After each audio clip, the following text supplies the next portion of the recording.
ഈ കാലഘട്ടങ്ങളിൽ നമുക്ക് ചുറ്റും പല രൂപത്തിലുള്ള ശിർക്കുകൾ ഉണ്ട് എന്ന് ഞാൻ പറഞ്ഞു. ആ ശിർക്കുകളെ കുറിച്ച് പറയുന്ന സമയത്ത് ഇവർ ആദ്യകാല മുശ്രിക്കുകളെക്കാളും മോശം അവസ്ഥയിൽ എത്തിയിട്ടുണ്ട് എന്ന് ഞാൻ ഒരു തെളിവും പറയാതെ ഇവിടെ പോയാൽ നിങ്ങൾ ഒരു പക്ഷേ എന്നെ കളവാക്കാൻ സാധ്യതയുണ്ട്. ആദ്യകാല മക്കയിലുള്ള മുശ്രിക്കുകളെക്കാളും മോശം അവസ്ഥയിൽ ഇന്ന് ശിർക്ക് ചെയ്യുന്ന പലരും എത്തിപ്പെട്ടിട്ടുണ്ട് എന്ന സത്യാവസ്ഥ ഞാൻ തെളിവ് പറയാതെ പറഞ്ഞാൽ നിങ്ങൾ ഒരു പക്ഷേ എന്നെ കളവാക്കാൻ സാധ്യതയുണ്ട്. എന്നാൽ ഇതാ വളരെ കൃത്യമായി സഹോദരങ്ങളെ ഖുർആനിലുള്ള തെളിവ് നിങ്ങൾ കേൾക്കുക, ഖുർആനിലുള്ള തെളിവുകൾ നിങ്ങൾ മനസ്സിലാക്കുക. എന്താണ് ആദ്യകാല മുശ്രിക്കുകൾ അവർ ചെയ്ത ശിർക്ക് എങ്ങനെയായിരുന്നു? സഹോദരങ്ങളെ, അല്ലാഹു സുബ്ഹാനഹു വ തആല അവരെ കുറിച്ച് നമ്മെ പരിചയപ്പെടുത്തുന്നത് നോക്കൂ. അവരിതാ പല ആവശ്യങ്ങൾക്ക് വേണ്ടി, യാത്രകൾക്ക് വേണ്ടി മക്കയിൽ നിന്നും പിന്നീട് കപ്പൽ കയറി അടുത്ത രാജ്യങ്ങളിലേക്ക് പോകാറുണ്ട്. അങ്ങനെ കപ്പൽ കയറുന്ന സമയത്ത്, കപ്പൽ ആടിയുലയുന്ന സമയത്ത് സഹോദരങ്ങളെ, അല്ലാഹു സുബ്ഹാനഹു വ തആലയെ മാത്രമേ അവർ ഇബാദത്ത് ചെയ്തിട്ടുള്ളൂ, അല്ലാഹുവിനോട് മാത്രമേ ചോദിച്ചിട്ടുള്ളൂ എന്നത് അല്ലാഹു തആല പറഞ്ഞു തന്ന കാര്യമാണ്. നോക്കൂ, മക്ക മുശ്രിക്കുകൾ ഫൈദാ റകിബു ഫിൽ ഫുൽക്, അവർ കപ്പലിൽ കയറിയാൽ ദഅഉല്ലാഹ, അവർ അല്ലാഹുവിനോട് പ്രാർത്ഥിക്കും. എങ്ങനെയാണ് മക്ക മുശ്രിക്കുകൾ അല്ലാഹുവിനോട് പ്രാർത്ഥിച്ചിട്ടുള്ളത്? മുഖ്ലിസീന ലഹുദ്ദീൻ, ഇഖ്ലാസോടുകൂടി, ഒരു കളങ്കവുമില്ലാതെ, ലാത്തയോടല്ല, ഉസ്സയോടല്ല, മനാത്തയോടല്ല, അല്ലാഹുവിനോടൊപ്പം ഇവരൊരാളുടെ പേര് പോലും അല്ലാഹു തആല പരാമർശിച്ചിട്ടില്ല. അല്ലാഹു തആലയെ മാത്രം യാ അല്ലാഹ് യാ അല്ലാഹ് എന്ന് പറഞ്ഞ് മക്കയിലുള്ള മുശ്രിക്കുകൾ കപ്പൽ ആടിയുലയുന്ന സമയത്ത് ജീവന് വേണ്ടി അവർ പ്രാർത്ഥിക്കുമായിരുന്നു എന്നുള്ളതാണ്. കാരണം എന്തുകൊണ്ടാണ്? അവർക്കറിയാം ഈ കടലിനെ നിയന്ത്രിക്കാൻ ലാത്തക്ക് സാധിക്കുകയില്ല. ലോകത്തെ നിയന്ത്രിക്കുന്നത് പോയിട്ട് ഈ കടലിനെ നിയന്ത്രിക്കാൻ ലാത്തക്കോ മനാത്തക്കോ സാധിക്കുകയില്ല. അല്ല, ഈ കപ്പലിനെ നിയന്ത്രിക്കാൻ പോലും ലാത്തക്കോ ഉസ്സക്കോ മനാത്തക്കോ സാധിക്കുകയില്ല. മറിച്ച് അല്ലാഹു തആലക്ക് മാത്രമേ അത് സാധിക്കുകയുള്ളൂ എന്ന കാര്യം അവർ മനസ്സിലാക്കുകയും അങ്ങനെയുള്ള പ്രതിസന്ധി ഘട്ടങ്ങളിൽ അല്ലാഹുവിനോട് മാത്രം പ്രാർത്ഥിക്കുകയും ചെയ്യും. എന്നാൽ ഫലമ്മാ നജ്ജാഹും, അല്ലാഹു തആല പറയുന്നു, നാം അവരെ രക്ഷപ്പെടുത്തി കരയിലേക്ക് എത്തിയാൽ, ഫലമ്മാ നജ്ജാഹും ഇലൽ ബർ, അവർ കരയിലേക്ക് എത്തിയാൽ ഇദാഹും യുശ്രികൂൻ, വീണ്ടും ഇതാ ലാത്തയോടും ഉസ്സയോടും പ്രാർത്ഥിക്കാൻ തുടങ്ങി. അഥവാ പ്രതിസന്ധി ഘട്ടങ്ങളിൽ, പ്രയാസഘട്ടങ്ങളിൽ അല്ലാഹു തആലയോട് മാത്രം പ്രാർത്ഥിക്കുമായിരുന്നു ആദ്യകാലത്തെ മുശ്രിക്കുകൾ എന്നാണ് പറഞ്ഞത്.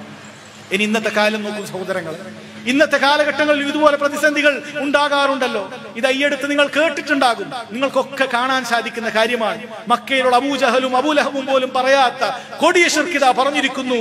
തങ്ങൾ കുടുംബത്തിൽപ്പെട്ട ഒരു ഖലീൽ ബുഖാരി എന്ന് പറയുന്ന തങ്ങൾ, നിങ്ങൾക്ക് അറിയുന്ന ആളുകൾ തന്നെയാണ്, അറിയുന്ന വ്യക്തിത്വം തന്നെയാണ്. ഇയാളുടെ സംസാരം നിങ്ങൾക്ക് കേൾക്കാൻ സാധിക്കും. ഇയാൾ പറയുകയാണ്, കുറെ ഹൈറ്റുകൾ ഉയരത്തിലതാ ഓപ്പൺ ബോട്ടാണ്, കപ്പലല്ല, സൗകര്യങ്ങളുള്ള ബോട്ടല്ല, ഒരു സൗകര്യമില്ലാത്ത സാധാരണ കപ്പലാണ്. പെട്ടെന്ന് മതിൽ ഹജ്ജ് ക്ലാസ്സിലേക്ക് നടക്കുന്നതിന് വേണ്ടി വരികയാണ്.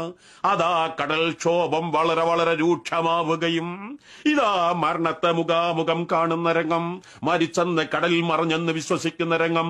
പക്ഷേ ആ സമയത്തൊക്കെയും വിളിച്ചത് ബദരീങ്ങൾ തപസ്സുലാക്കിക്കൊണ്ട്, ബദരീങ്ങളെ എന്നെ രക്ഷപ്പെടാൻ യഥാർത്ഥത്തിൽ വിരീതൻ മനസ്സ് ഇതിൽ മരിക്ക് വെള്ളത്തിൽ മുങ്ങുക തന്നെ ചെയ്യും. മരിച്ചാൽ ഏതെങ്കിലും മത്സ്യത്തിന്റെ വയറ്റിൽ എന്റെ മയ്യത്ത് നിസ്കരിക്കാൻ പോലും, റബ്ബേ എവിടെയെന്ന് കാണാൻ പോലും മനസ്സങ്ങ് മറിഞ്ഞ സമയത്ത് ഓർമ്മ വന്നത് ബദരീങ്ങളെ നിങ്ങളല്ലാതെ രക്ഷിക്കാനില്ല, എനിക്ക് വിളിക്കാൻ നിങ്ങളല്ലാതെ മറ്റാരുമില്ല, നിങ്ങൾ എന്റെ കൈവിടല്ലേ. ആ മണിക്കൂറുകളോളം നിന്ന രംഗം മറക്കാൻ കഴിയാത്ത രംഗം. കപ്പലിൽ കയറി ഞങ്ങൾ ഇങ്ങനെ യാത്ര ചെയ്യുന്ന സമയത്ത്, കപ്പൽ ആടിയുലയുന്ന സമയത്ത് ഞങ്ങൾ ബദരീങ്ങളെ ബദരീങ്ങളെ എന്ന് വിളിച്ചപ്പോൾ, ബദരീങ്ങളോട് ആത്മാർത്ഥമായി പറഞ്ഞപ്പോൾ, ഇത് പറയുമ്പോൾ അയാൾ കരയുന്നുണ്ട്, കരഞ്ഞുകൊണ്ടാണ് അയാൾ പറയുന്നത്.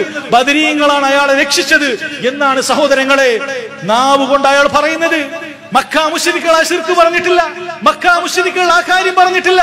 മക്കയിലെ മുശ്രിക്കുകൾ കപ്പൽ ആടിയുലയുമ്പോൾ സമാനമായ ഉദാഹരണമാണ്, മറ്റുദാഹരണമല്ല. സമാനമായ ഉദാഹരണം, സംഭവം കടലിൽ തന്നെ, കപ്പലിൽ തന്നെ യാത്ര. പ്രയാസം വരുന്ന സമയത്ത് മക്കയിലെ മുശ്രിക്കുകൾ അല്ലാഹു തആലയോട് പ്രാർത്ഥിച്ചു. ഇതാ ഇവിടെയുള്ള ചില ആളുകൾ അവർ അല്ലാഹു അല്ലാത്തവരോട്, ബദരീങ്ങളോട് പ്രാർത്ഥിക്കുകയാണ്, ബദരീങ്ങളോട് പ്രാർത്ഥിക്കുകയാണ്. സഹോദരങ്ങളെ, ബദരീങ്ങൾ ആരോടാണ് പ്രാർത്ഥിച്ചത്? ബദരീങ്ങളോട് പ്രയാസം വരുന്ന സമയത്ത് ഇസ്തിഗാസ നടത്തിയിട്ടുള്ളത് ബദർ യുദ്ധത്തിൽ അല്ലാഹു സുബ്ഹാനഹു വ തആലയോടാണ് ബദരീങ്ങൾ ഇസ്തിഗാസ നടത്തിയിട്ടുള്ളത് എന്ന് വളരെ കൃത്യമായി അല്ലാഹു സുബ്ഹാനഹു വ തആല ഖുർആനിൽ നമ്മെ അറിയിച്ചിട്ടുള്ള കാര്യമാണ്. എന്നാൽ ഇവിടെയുള്ള ആളുകൾ എന്താണ് ചെയ്യുന്നത്?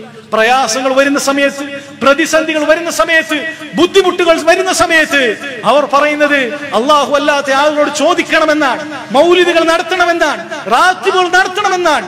ഇങ്ങനെയുള്ള അള്ളാഹു അല്ലാത്ത ആളുകളോടുള്ള പ്രാർത്ഥനകളും തേട്ടങ്ങളും അടങ്ങുന്ന വരികൾ ചൊല്ലണം, എങ്കിൽ മാത്രമേ രക്ഷയുള്ളൂ എന്നാണ് ഇവർ ആളുകളെ പഠിപ്പിച്ചുകൊണ്ടിരിക്കുന്നത്.